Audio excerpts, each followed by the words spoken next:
Welcome back to A Writer's Mind. I'm your host, DelSheree. It has been a while, so clearly I did not keep up with writing over last school year. Kind of a whole bunch of reasons. The licensing classes I was taking, both for my program and through the state, completely took up all my time and was overwhelming, and we were dealing with some family issues and ripping out carpet and all kinds of stuff.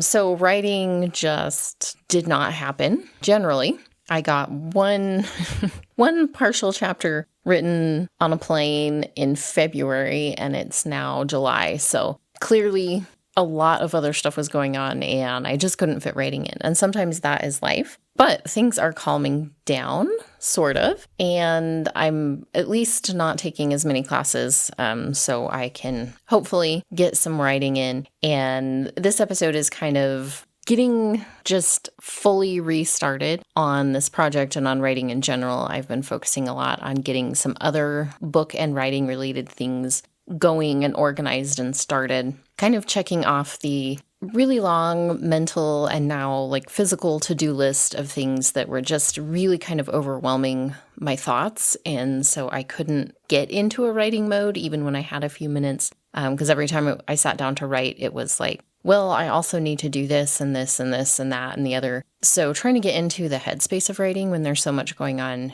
can be really challenging for me particularly. Even though writing generally is a form of stress relief for me, when I hit that point where there's just too many things on the list and too many things bouncing around in my mind, I can't get into a creative mindset. So hopefully that is changing and I'm getting back on track. And part of that, as some of the last few episodes I talked about, I was just really struggling with trying to make all the pieces of this story fit together and work and cement what the goal of the characters and of the story in general, like what was I trying to accomplish with this story? What was the point? And all of the things, they really weren't coming together very well. And we were on a trip sometime at the end of last summer, I think. And I was kind of talking through the struggles that I was having with my fiance, Chris, and because he's really good at diagnosing what the issue is when I can't see it. And I'm just like, this just isn't working and it's frustrating me and I'm just all over.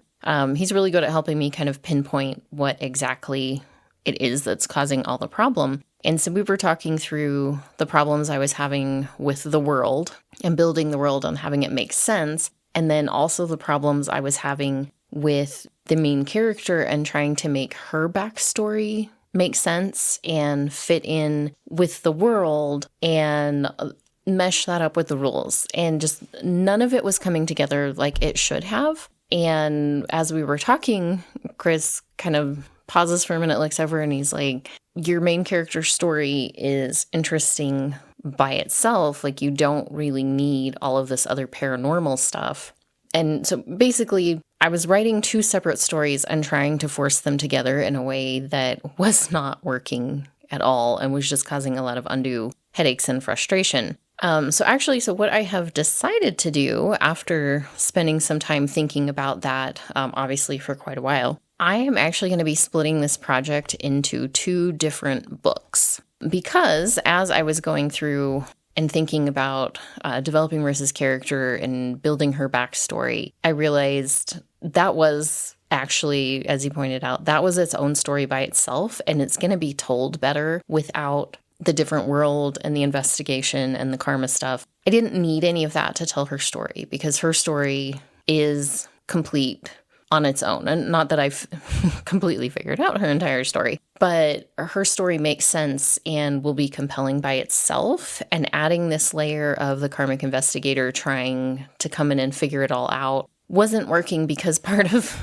the investigation with Beatrix was going to require that she would somehow find out things that she couldn't ever find out, because she couldn't get into Rissa's memories, and there was no other record of what had been going on and what the two girls had been doing. And that was a huge roadblock for me in like trying to figure out the rest of the story. It was like I had the story in my head, but there was no way for Beatrix to actually uncover the story. And rather than continue to beat my head against a wall while trying to figure out how to make that work and pushing things and forcing rules of the story in a way that was making me really dissatisfied with how the story progression was going to go. I'm just splitting it into its own story. So I'll go back to that in a second and how I'm making the changes, because that is the only little bit of writing that I got done over the last almost year, was starting a new version of that part of the story.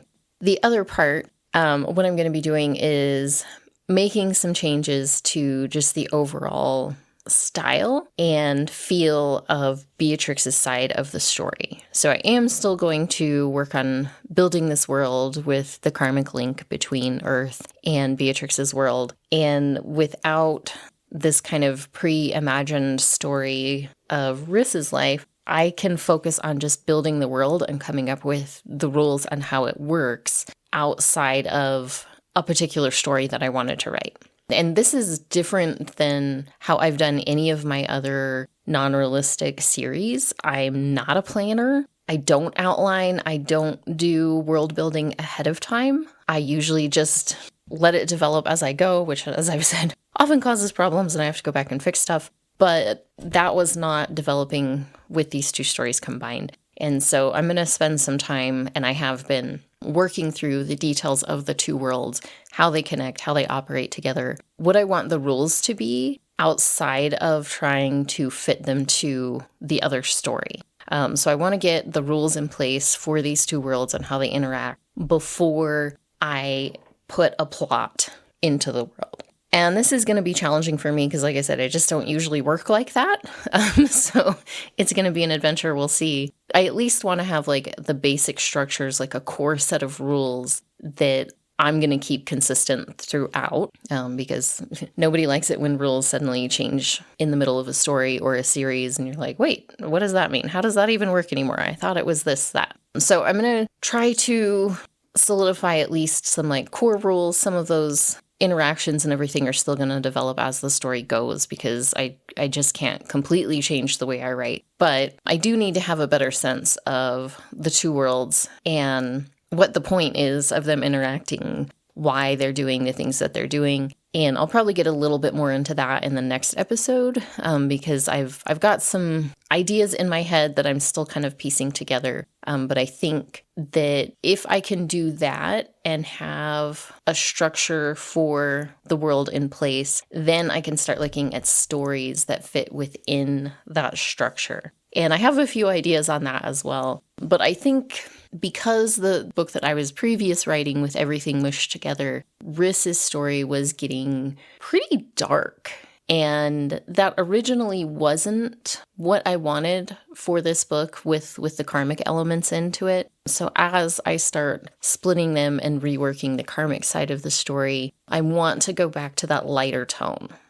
So Beatrix's battle with Cal will be still there, still present, but kind of give some opportunity for some lightness to the story, to both of them kind of trying to get at each other throughout these investigations, and using that as a way that I can build that relationship between the two of them without it going into kind of this like darker, nastier feud. It'll still be a feud, but have some elements of playfulness to it to keep the story going, keep readers interested. And then the stories where how I was writing it, like Riss's story was really taking over everything and was putting this darker tone on it, the other story will be a darker story, but sticking with the karmic side of things, I don't want it to be as dark. So some of the stories I can then think about them throughout the series, that this is going to be, there's going to be some playfulness to it. There's going to be a little bit of like chaos and craziness as she's trying to get through some of these. I'm changing up some of the rules on how she operates, which is going to let her go between different human hosts as she's investigating. So my thoughts are kind of that she's going to get dropped into originally whoever Cal supposedly thinks is going to be the most useful. That's rarely true because he's, just a jerk. And so he'll plop her into somebody that is not very helpful at all. And then she'll have to kind of maneuver her way through people involved in the case to find someone who is actually at the center of whatever is going on with the karmic flow of energy. So a little bit more, I'm not a super funny person, but I'm hoping that I can bring some levity and lightness to the story while she's trying to piece together these overall problems.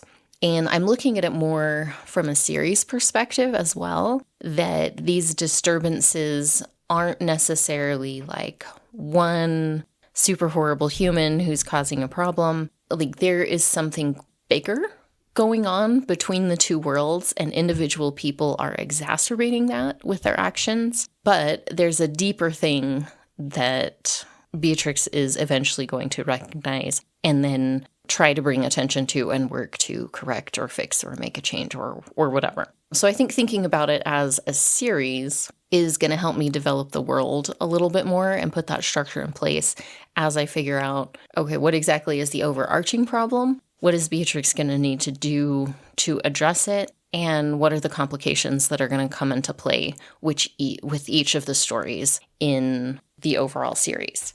So that's helping me kind of just piece things out a little bit more, break it down to make it less overwhelming, and having that freedom to develop this series overarching story outside of individual stories, and particularly the one story with the character Riss that I really wanted to tell and that was not at all working with what I needed to do with the karmic worlds. So that I haven't actually started rewriting those portions yet. I'm going to probably be bouncing back and forth between the two. So the episodes will have a little bit of everything, and you'll see how the original story is going to end up being divided. But the writing that I did get done in February, and I just reread today, and I'm still feeling good about it, what I wrote in February. So that's a good sign. I think I'm starting off on a good track. So there will be some changes as far as names. So I'll kind of go through that first. Because once I started looking at this from just the character story, not anything else, the names weren't feeling authentic to the story that I'm now going to tell with these characters. So Riss, I wanted to give her a more traditional name, something that would come from not necessarily like biblical names, but if you're talking about like hyper-conservative, grounded in religious ideology, a lot of those names are going to be less unique, less modern and trendy. So I went with Penelope Elizabeth Carter is going to be Riss's new name in this version. Her little sister, I changed the name to Laurel, and the little brother is going to be Timothy. And I'm trying to think, I don't think I've actually renamed the parents yet. But so I'm working on that. So I got about a little over 1,400 words written on this first chapter. And I think it's just about completed this first chapter. I left off mid-sentence, actually, because I think the plane was landing or something. And it was like, oh, put your laptops away. But I think that was actually a good place to stop because I hadn't quite determined what the next scene was going to be and how I wanted to leave this scene. So it starts similarly to what I had originally with Penelope now, waking up in her bedroom, but rather than this being Beatrix jumping into her body and taking over her soul, basically, not Riss, Penelope is waking up to her mother pounding on her door. So I wanted to jump in right away with showing the home environment. So the first look you get at this family and what they're like is the imbalanced nature of the mom. She's losing it one second, sweet and syrupy the next. So you get a really clear sense that the mom is highly unstable, dealing with some mental health issues that are not at all being addressed, and that this is setting the tone for how the family operates. Also brought in right away just the power battle that exists between Penelope and her mom. So even though on some levels she knows how to deal with her parents, she knows which battles to pick, she's still a teenager, and sometimes even though you know you shouldn't react to something, just can't stop yourself. And so we see that at the beginning of this chapter. that in her head, she's trying to talk herself down. But as the mom continues to pound on the door and scream at her, she finally yells back, like, I'm awake. And then you see the mom like back off and like, oh, okay, breakfast is almost ready. And she disappears. And so we know that these battles exist, that as much as Penelope wants to play her parents and get through everything smoothly, sometimes she just can't. It's just too much for her. And then we meet the other two siblings, and we have a similar interaction with the dad when he comes to breakfast and immediately starts grilling them on their academics performance. Why is this missing? How come your grade is here? Why are you behind? And he's physically very calm and distant. He doesn't raise his voice, but I make it clear that the younger kids are pretty terrified, particularly Timothy. Like, he's only 9. He still is very influenced by his parents' emotional status. And the little sister, Laurel, is at a stage of pretending not to care, not wanting to meet any of their expectations, since meeting expectations is impossible. But I give those hints and indications that even though she plays like, whatever, didn't feel like doing it, I don't have to do work, whatever, you already take everything else away, like there's nothing left for you to punish me with. Like, she still has her hands clenched under the table, that it is affecting her, but she is doing her absolute darndest at this age to pretend it doesn't. And that's her reaction strategy right now. And so you get the sense, seeing all of this through Penelope's eyes, that she wants to protect her siblings, but she doesn't know how. Like, she is doing what she can to get herself through this. She is counting down the weeks to graduation until she can escape. And that's all she can do at this moment. So I tried in this first scene to really set up the tone of the family, some impending conflict, and just making the reader aware that things are not on a good path and we're heading towards some sort of catastrophe or explosion. You just don't know what it is yet. So a lot of what I had already written in the original version is still where I'm planning to go with the story. So the issues of Penelope's sexuality are going to come into play, but that's going to be more heavily related back to the parents' religious beliefs and the struggle between individuality and self-expression in a household that does not value or approve of who you are as a person.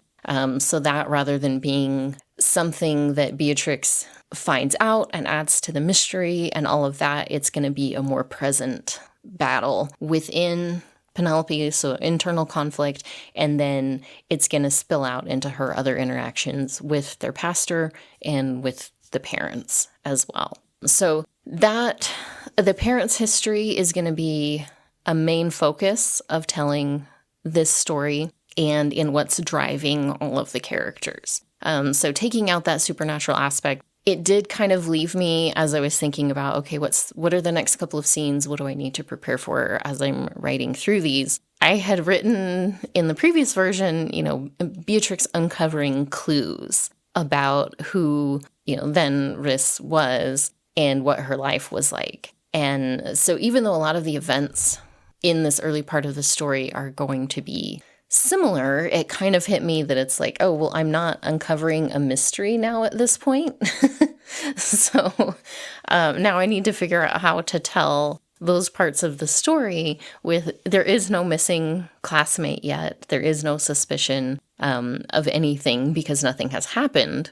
So the school environment is going to need to be different. And the focus is on not only those internal conflicts that I already talked about, but what Beatrix was trying to uncover, what were the girls doing that got them into this situation and all of that. That's actually going to come into play much earlier in the story now, because we're going to be seeing the events that are going to lead up to the climax and Arya and all of that. So it's kind of flip-flopping some of what I had planned in the original version, because now we're going to see it play out and then see the consequences rather than starting at the point of consequence and then trying to unravel what led to it. So it's really kind of reversing the story And some characters I think I'm still going to keep in, but obviously some of the characters that we had met already may not really have a place in this version of the story, so they might disappear at some point. We'll see. It'll be interesting trying to restructure this portion of the story into a linear timeline when before it had been a very non-linear and kind of here's a piece, there's a piece. We'll see how they all fit together at the end. So it'll be a fun adventure. I've never done a major rewrite like this that completely moved story pieces around in this way. So it'll probably be kind of fun. I'm looking forward to it. And I think that this just feels like a much better way to tell this character story and to allow the reader to connect with this story and really be able to experience the same emotional and mental challenges that are being thrown at Penelope. Because I think that was part of what was bugging me with the original version was that I had this character who was really dealing with some traumatic events in her life, and we were seeing it only through the film of Beatrix's interpretation and attempt to solve a mystery. And I think that wasn't quite doing justice to the story.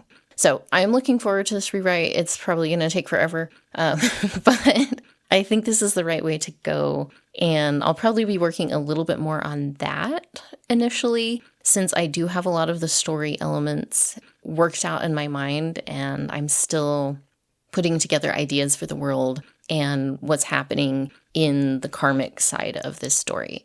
So we might see a little bit less of that in the next few episodes as I'm kind of getting started on piecing all of this back together. I may be talking through like ideas and story notes on the karmic side of things before I really get back into the actual writing of chapters. So we'll see how that goes.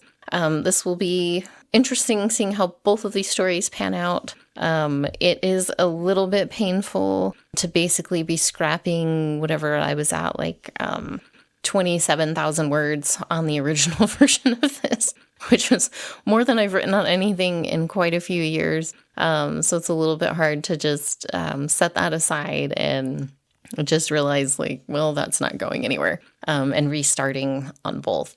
But that's what needs to happen, I think, to make both of these stories better than what I had initially. And I am looking forward to seeing where these go.